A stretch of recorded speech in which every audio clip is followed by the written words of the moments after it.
Hello friend, welcome to my YouTube channel स्टॉक्सला। तो आज हम बात करेंगे पेटीएम के आईपीओ के बारे में। इंडिया का one of the biggest IPO जो कि 18,300 करोड़ रुपए का आईपीओ है।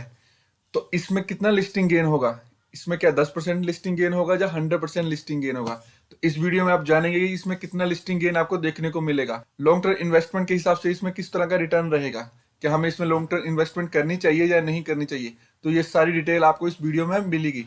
तो वीडियो को अंत तक जरूर देखिएगा, आज का वीडियो बहुत ही इंपॉर्टेंट है। तो आज की इस वीडियो में हम कवर करेंगे कंपनी की बिजनेस प्रोफाइल, कंपनी की strength, object of the issue, company के फाइनेंशियल जो कि बहुत इंपॉर्टेंट होने वाले हैं आईपीओ के नजरिए से, आईपीओ की detail, grey market premium current क्या चल रहा है और लॉन्ग टर्म इन्वेस्टमेंट के हिसाब से हमें इसको किस तरह से देखना चाहिए, हम इसमें किस तरह से लॉन्ग टर्म इन्वेस्टमेंट कर सकते हैं या नहीं। तो आइए आज की वीडियो स्टार्ट करते हैं। तो सबसे पहले कंपनी की बिजनेस प्रोफाइल। तो पेटीएम यानी कि 197 कम्युनिकेशन लिमिटेड जो कि इनकॉर्पोरेशन हुई थी 2000 में। तो 197 communication limited is the India leading digital ecosystem for consumer as well as a merchant. तो पेटीएम जो कि इंडिया की लीडिंग डिजिटल इकोसिस्टम है कंज्यूमर और मर्चेंट दोनों के लिए, एज ऑन रिपोर्ट 31 मार्च 2021।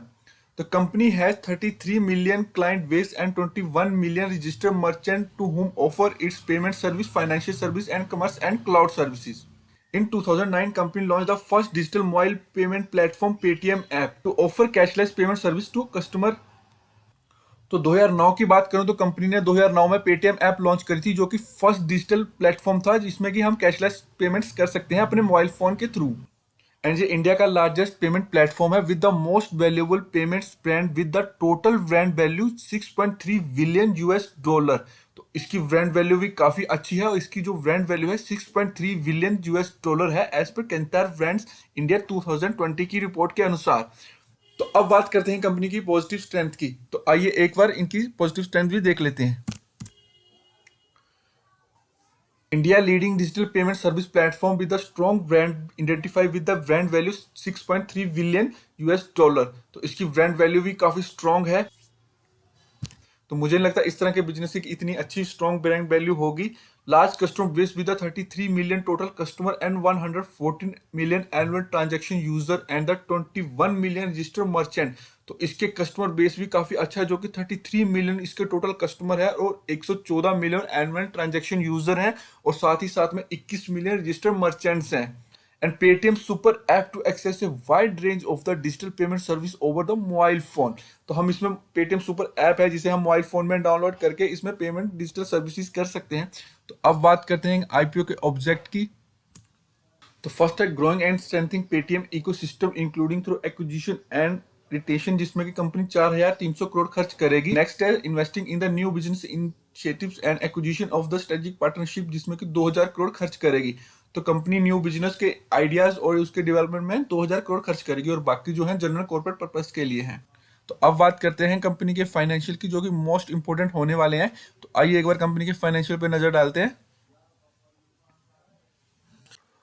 तो ये आपके सामने पिछले 3 साल के कंपनी के फाइनेंशियल हैं और कंपनी का फर्स्ट क्वार्टर का रिजल्ट भी आ गया है 31 जून 2021 का, उसका रिजल्ट भी आपके सामने है।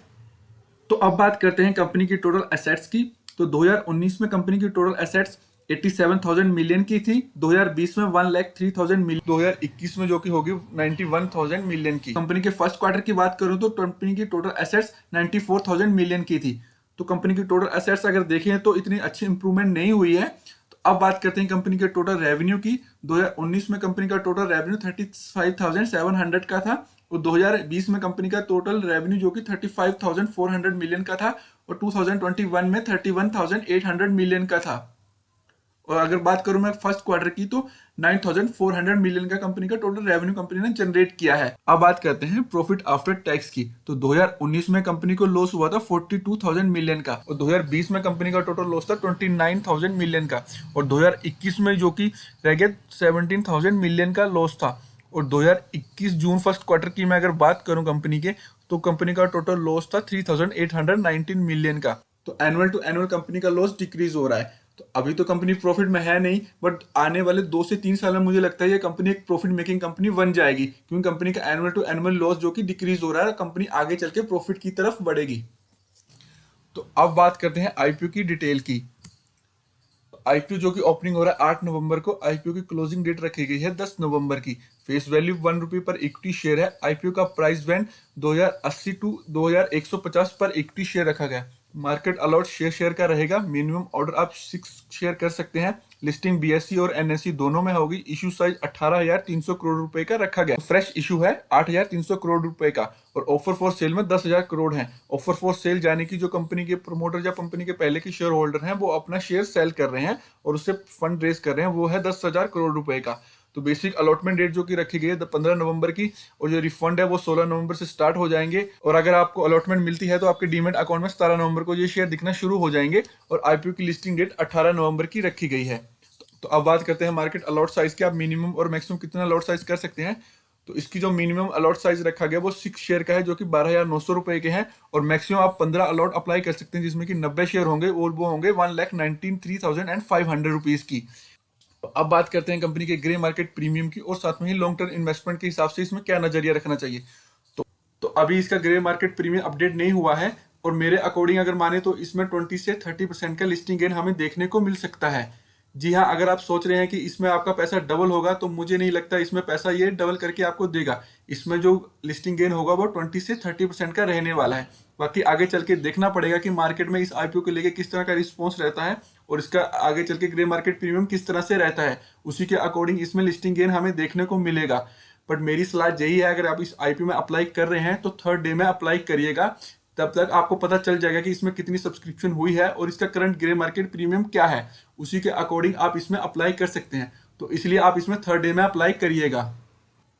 और अगर मैं बात करूं लॉन्ग टर्म इन्वेस्टमेंट की, तो अभी मैं इसमें लॉन्ग टर्म इन्वेस्टमेंट नहीं करूंगा। मैं 2 से 3 साल इसमें वॉच करूंगा और उसी के बाद ही इसमें कोई हम डिसीजन ले सकते हैं कि इसमें हमें लॉन्ग टर्म इन्वेस्टमेंट करनी चाहिए या नहीं करनी चाहिए। वो मैं इसलिए कह रहा हूं क्योंकि कंपनी अभी एक प्रॉफिट मेकिंग कंपनी नहीं है, लगातार कंपनी को लॉस हुए हैं। हाँ, ये है कि कंपनी का एनुअल टू एनुअल लॉस जो है कि डिक्रीज हो रहा है और आगे 2-3 साल चल के ये कंपनी एक प्रॉफिट मेकिंग कंपनी बन सकती है। बट वो आगे फ्यूचर में है, और फ्यूचर में क्या होगा ये किसी को नहीं पता होता।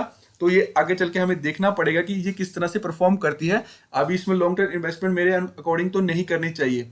तो वीडियो आपको किस तरह की लगी दोस्तों, कमेंट बॉक्स में जरूर लिखिएगा। और इस वीडियो को अंत तक देखने के लिए आपका बहुत बहुत धन्यवाद।